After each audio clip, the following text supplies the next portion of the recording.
और अब बात करेंगे चरणदास महंत के उस बयान की जिसने हंगामा मचाया हुआ है। छत्तीसगढ़ में कांग्रेस में हार पर अभी भी रार जारी है। हार का जिम्मेदार कौन है, यह कांग्रेस अब तक पता नहीं लगा पाई है। अब नेता प्रतिपक्ष चरणदास महंत का एक बयान सामने आया और नेता प्रतिपक्ष ने अधिकारियों के भ्रष्टाचार को कांग्रेस की हार के लिए जिम्मेदार बताया। यानी चरणदास महंत के कबूलनामे ने कांग्रेस में भ्रष्टाचार होने की बात पर मोहर लगा दी है।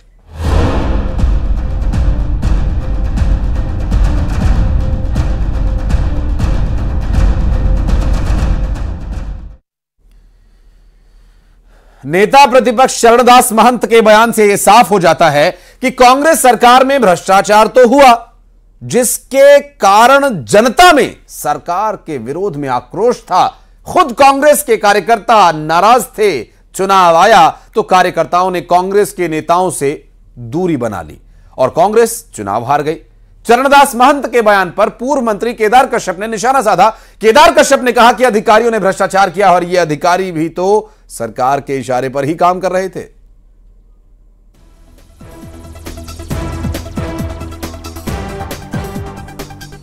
छत्तीसगढ़ में कांग्रेस की करारी हार को कांग्रेसी भुला नहीं पा रहे।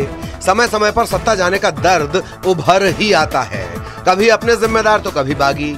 अब नेता प्रतिपक्ष चरणदास महंत का एक बयान सामने आया है जिससे सियासी माहौल गर्म हो गया है। दरअसल चरणदास महंत ने अधिकारियों पर हार का ठीकरा फोड़ा है।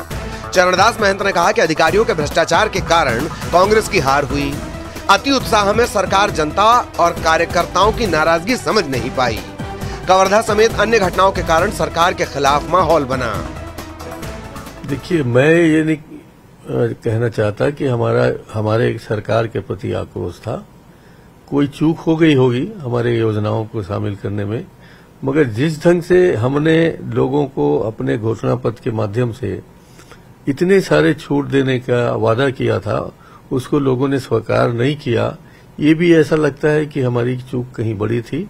और जिस तरह से उन लोगों ने अनावश्यक आरोप लगाए, भ्रष्टाचार के आरोप, आईबी के आरोप, सीआईडी, दुनिया भर के, उसका असर कहीं न कहीं हमारे गरीब लोगों में, हमारे आदिवासियों में पड़ा है।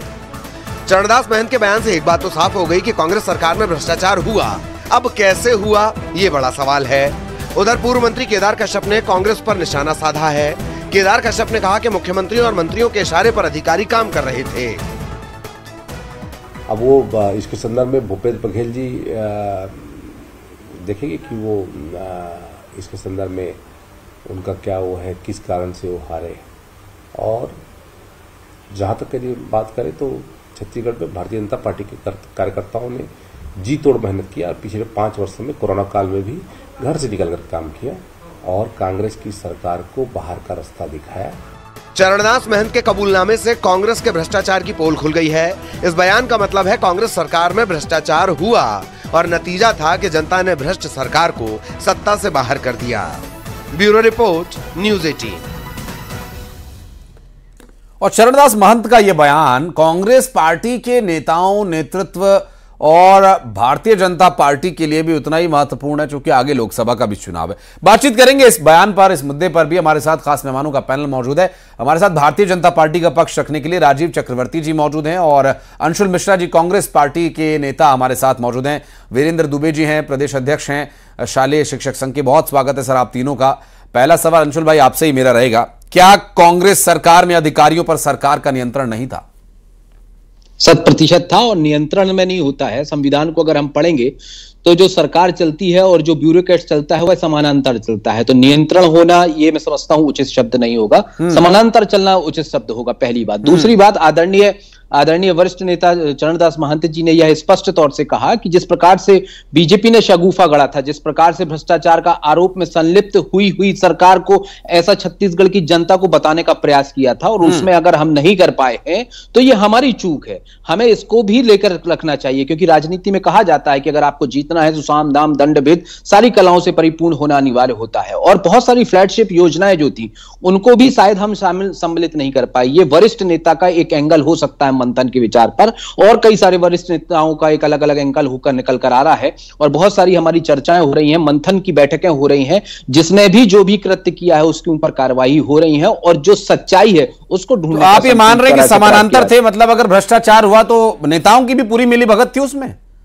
अरे मान्यवर, आज हमारी सरकार नहीं है, सरकार तो इनकी है, और अगर भ्रष्टाचार हुआ है तो मैं तो इनसे कहता हूं कि त्वरित कार्रवाई कराइए। पहली कैबिनेट विस्तार की बैठक में कार्रवाई कराइए, हम तो इंतजार करे बैठे हैं। तो तब ही तो दूध का दूध पानी का पानी होगा। टीवी में बैठ के अगर आपने कह दिया कि भ्रष्टाचार हुआ है, भ्रष्टाचार हुआ है, ऐसे थोड़ी ना मान लेंगे। शुरुआत तो सर यहीं से होती है, शुरुआत यहीं से होती है। सर राजीव चक्रवर्ती जी हमारे साथ जुड़े हुए हैं। राजीव भाई, ये बयान था या कबूलनामा?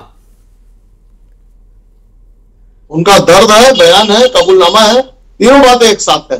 देखिए, कहा जाता है कि अफसर तो घोड़ा है, आप उसे कैसे चलाएंगे, चाबुक मारकर चलाएंगे, चने खिलाएंगे, लेकिन अंतोगत्वा वो जन योजनाओं को अंतिम छोर तक पहुंचाने की उसकी जिम्मेदारी होती है। लेकिन कांग्रेस सरकार ने चने खिलाए और उस चने को खुद भी खा गए, इसीलिए जनता जनार्दन ने सिरे से नकार दिया।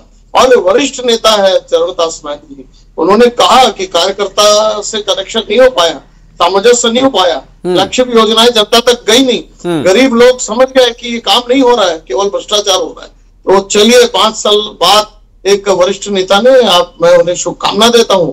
और एक बहुत अच्छी परंपरा हुई कि नेता प्रतिपक्ष का चयन पक्ष ने किया, और जो विधानसभा अध्यक्ष का चयन है वो डॉक्टर साहब ने किया। जो दो पूर्व मुख्यमंत्री है, उन्होंने एक दूसरे को चुना। एक बहुत अच्छी शुरुआत हुई सदन में, और एक अच्छी शुरुआत हुई, एक नेता प्रतिपक्ष जी ने सच्चाई कहा कि क्यों जनता ने किसी भी कांग्रेस के बातों को, किसी भी उनकी जो योजनाओं। बिल्कुल, लेकिन राजीव भाई इस बारे में कहीं ना कहीं बीजेपी के पास भी एक बहुत बड़ा मौका है, क्योंकि लोकसभा का चुनाव है और ईडी और सीबीआई जैसे कांग्रेस के नेता कहते हैं कि पहले ही घूम रही है वहां, कांग्रेस के नेताओं के आगे पीछे उन्हें ढूंढ रहे हैं। और ये जो बयान आया, मुझे लगता है इसके बाद ईडी और सीबीआई थोड़ा और एक्टिव हो सकती है। हमारे साथ वीरेंद्र दुबे जी भी जुड़े हुए हैं, प्रदेश अध्यक्ष हैं शालेय शिक्षक संघ के। दुबे जी, एक बात, छत्तीसगढ़ में जो पिछली सरकार गई है उसमें बहुत सारे कारण हो सकते हैं, कांग्रेस पार्टी की कोई कमजोरी हो सकती है, जिस तरह से अभी कह भी रहे थे चरणदास महंत, लेकिन भ्रष्टाचार क्या मुद्दा था वाकई? और क्या अगर भ्रष्टाचार था तो क्या वो हार का बड़ा कारण गिना जा सकता है?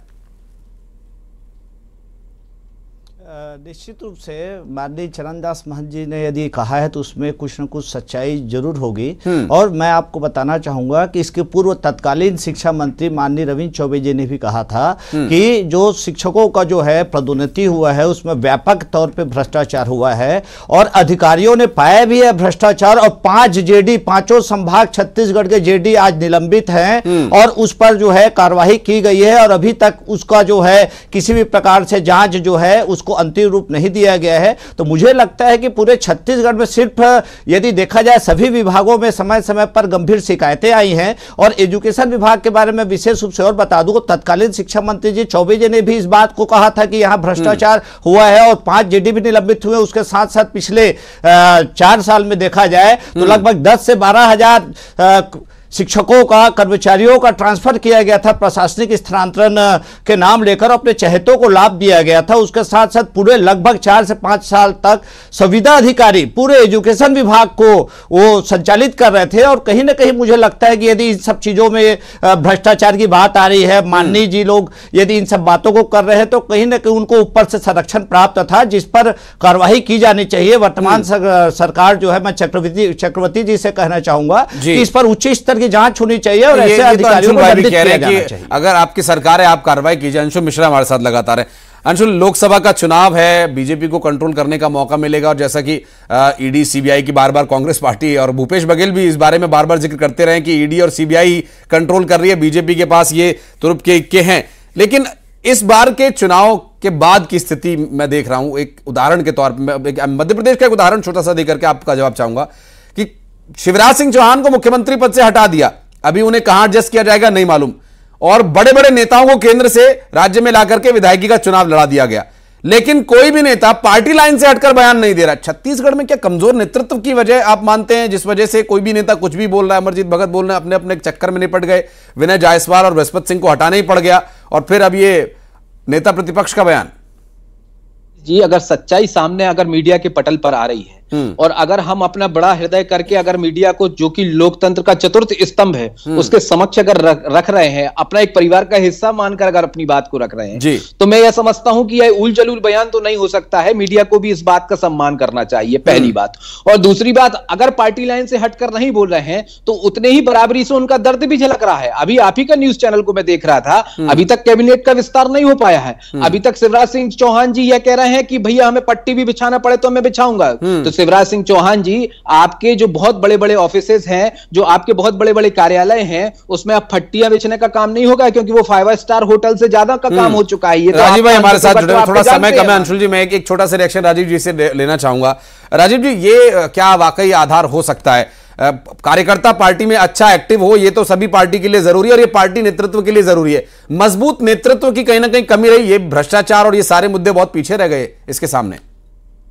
जी बिल्कुल, कांग्रेस के अंदर जिस प्रकार से युद्ध चल रहा है, जो उठापटक चल रही है, आज चंद्रशेखर शुक्ला जी का भी बयान आया है कि वामपंथी इस पार्टी के अंदर घुस गए। नहीं, मैंने आपको डिस्टर्ब नहीं किया, सुन लीजिए। जो आपके पार्टी में जूता पैजामा चल रही है, जो आपके पार्टी नहीं, आपके पार्टी की जो जूता पैजामा चल रही है, बिल्कुल लड़ाई लड़ी जाएगी। भ्रष्टाचारियों को बेनकाब किया जाएगा, है ना। I am not disturbing you, मैं तो जस्ट आपसे पूछ रहा हूँ, आप सरकार में हैं, मैं ये पूछता हूँ नाम घोटाले की जांच होगी कि नहीं होगी। मैं तो इतना सा प्रश्न पूछ रहा हूँ। मैं आपसे यह पूछ रहा हूँ कि आदरणीय रमन सिंह जी के यहाँ जाएगी क्या, जिनके ऊपर 1 लाख समय की कमी है राजीव भाई, अंशुल जी समय की कमी है, नहीं तो मैं इस चर्चा को और आगे बढ़ाता। मैं चाहता भी था कि इस मुद्दे पर बातचीत हो, लेकिन अंशुल जी ने जो बात कही कि मीडिया के सामने वो मीडिया के अपना समझ करके बात रख रहे हैं। मीडिया तो सर ऐसी स्थिति में है कि अगर नेताओं के खिलाफ मामला चला गया तो मीडिया फिर टारगेट पर आ जाता है और फिर बाद में वही मीडिया काम आता है नेताओं की बात जनता तक पहुंचाने के लिए। बहुत बहुत शुक्रिया आप तीनों का हमारे साथ जुड़ने के लिए और इस पूरे मामले पर बातचीत करने के लिए। और जिस तरह की बयानबाजियां चल रही हैं, अभी लोकसभा में देखना होगा, लोकसभा चुनाव में क्या ये दिलचस्पी और बढ़ेगी, इस बयान इस तरह के आते रहेंगे, ये उम्मीद भी बनी हुई है। बहरहाल एक छोटा सा ब्रेक हम यहां ले रहे हैं, खबरों का सिलसिला आगे भी जारी है।